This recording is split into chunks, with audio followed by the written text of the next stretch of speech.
ರದ್ದುಪಡಿಸುವ ಸರ್ಕಾರಕ್ಕೆ ಧಿಕ್ಕಾರ. ಬೇಕೇ ಬೇಕು.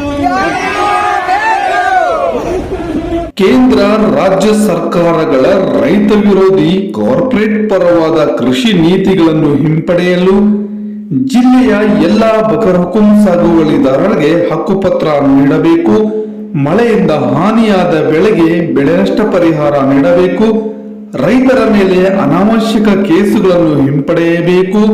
ಅರಣ್ಯ ಇಲಾಖೆಯ ಕಿರುಕುಳ ತಪ್ಪಿಸಿ ಗೊಂಜಾಳ, ಹತ್ತಿ, ಭತ್ತ, ಸೋಯಾಬೀನ್ ಬೆಳೆ ಬೆಂಬಲ ಬೆಲೆ ನೀಡಿ ಖರೀದಿ ಪ್ರಕ್ರಿಯೆಯನ್ನು ಬೆಳೆ ಕಟಾವಿಗೆ ಮುಂಚಿತವಾಗಿ ಪ್ರಾರಂಭಿಸಿ ಜಿಲ್ಲೆಯಲ್ಲಿ ಹದಗೆಟ್ಟ ರಸ್ತೆಗಳನ್ನು ದುರಸ್ತಿ ಮಾಡಬೇಕೆಂದು ಒತ್ತಾಯಿಸಿ ಎಐಕೆಕೆಎಂಎಸ್ ರೈತ ಕೃಷಿ ಕಾರ್ಮಿಕ ಸಂಘಟನೆ ಧಾರವಾಡ ಜಿಲ್ಲಾ ಸಮಿತಿ ವತಿಯಿಂದ ಕಲಾಭವನ ಮೈದಾನದಿಂದ ಜಿಲ್ಲಾಧಿಕಾರಿಗಳ ಕಚೇರಿಯವರೆಗೆ ರೈತರ ಬೃಹತ್ ಪ್ರತಿಭಟನಾ ಮೆರವಣಿಗೆ ನಡೆಸಿ ನಂತರ ಜಿಲ್ಲಾಧಿಕಾರಿಗಳಾದ ದಿವ್ಯಾ ಪ್ರಭುರವರಿಗೆ ಮನವಿ ಪತ್ರ ಸಲ್ಲಿಸಲಾಯಿತು.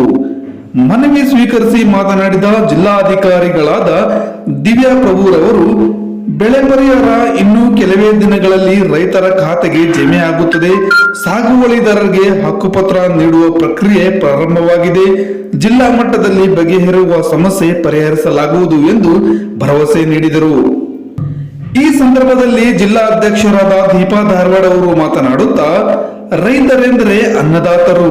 ಅವರು ಬೆವರು ಸುರಿಸಿ ದೇಶದ ಜನರಿಗೆ ಅನ್ನ ಹಾಕುತ್ತಾರೆ. ಆದ್ದರಿಂದ ಅನ್ನದಾತರ ಯೋಗಕ್ಷೇಮವನ್ನು ಸರಿಯಾಗಿ ನೋಡಿಕೊಳ್ಳುವುದು ಪ್ರತಿಯೊಂದು ನಾಗರಿಕ ಸಮಾಜದ ಆದ್ಯ ಕರ್ತವ್ಯ. ಆದರೆ ಇಲ್ಲಿಯವರೆಗೆ ಆಳಿರುವ ಕೇಂದ್ರ ಹಾಗೂ ರಾಜ್ಯ ಸರ್ಕಾರಗಳು ಈ ಮೂಲಭೂತ ಜವಾಬ್ದಾರಿಯನ್ನು ನಿರಾಕರಿಸುತ್ತಾ ಬಂದಿರುವುದು ದುರಂತದ ವಿಷಯವಾಗಿದೆ ಎಂದರು.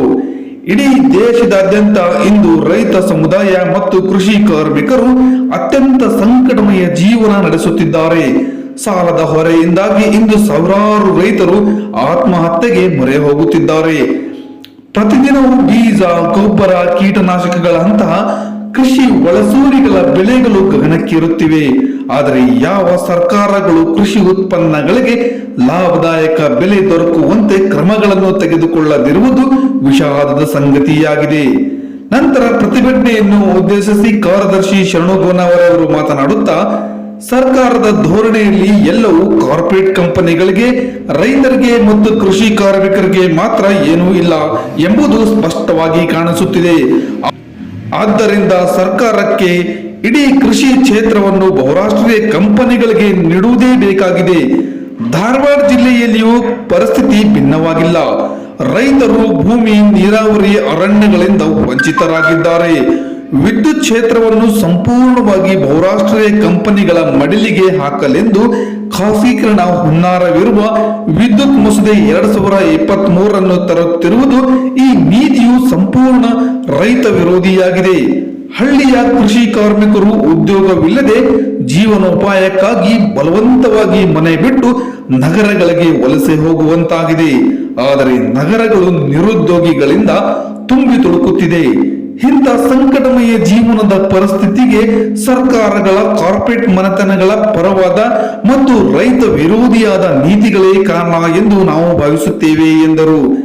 ಈ ಉದ್ದೇಶದೊಂದಿಗೆ ಕಾಮ್ರೇಡ್ ಶಿವದಾಸ್ ಘೋಷರ ಚಿಂತನೆಗಳ ಬೆಳಕಿನಲ್ಲಿ ಕಟ್ಟಿ ಬೆಳೆಸುತ್ತಿರುವ ಎಐಕೆಕೆಎಂಎಸ್ ಕರೆಗೆ ಹೋಗೊಟ್ಟು ಸಾವಿರಾರು ರೈತರು ನವದೆಹಲಿಯ ತಲ್ಕಟ್ಟೋರಾ ಸ್ಟೇಡಿಯಂನಲ್ಲಿ 2024 ಸೆಪ್ಟೆಂಬರ್ 23 ನಡೆದ ಕಿಸಾನ್ ಮಹಾಪಂಚಾಯತ್ನ ನಿರ್ಧಾರದಂತೆ ದಿನಾಂಕ 19 ನವೆಂಬರ್ 24 ದೇಶದಾದ್ಯಂತ ಎಲ್ಲ ಜಿಲ್ಲಾ ಕೇಂದ್ರಗಳಲ್ಲಿ ಪ್ರತಿಭಟನೆ ನಡೆಸಿ ಮನವಿ ಪತ್ರವನ್ನು ಸಲ್ಲಿಸಲಾಗುತ್ತಿದೆ. ಈ ಸಂದರ್ಭದಲ್ಲಿ ಉಪಾಧ್ಯಕ್ಷರಾದ ಹನ್ಮೇಶ್ ಹುಡ್ಡೇದ್, ಜಿಲ್ಲಾ ಸಮಿತಿ ಸದಸ್ಯರಾದ ಅಲ್ಲಾವುದ್ದೀನ್ ಅಡ್ಲಿ, ಕಲ್ಲಪ್ಪ, ಗೌರಮ್ಮ, ಅಣ್ಣಪ್ಪ ಕುಲಕರ್ಣಿ, ಶಿವಲಿಂಗಪ್ಪ ಉಣಕಲ್, ಸಜ್ಜನ್, ಶ್ರೀದೇವಿ ದೊಡ್ಮನಿ, ಬಸಪ್ಪ ನೇಕರ್ ಹಾಗೂ ಇನ್ನಿತರರು ಈ ಸಂದರ್ಭದಲ್ಲಿ ಉಪಸ್ಥಿತರಿದ್ದರು.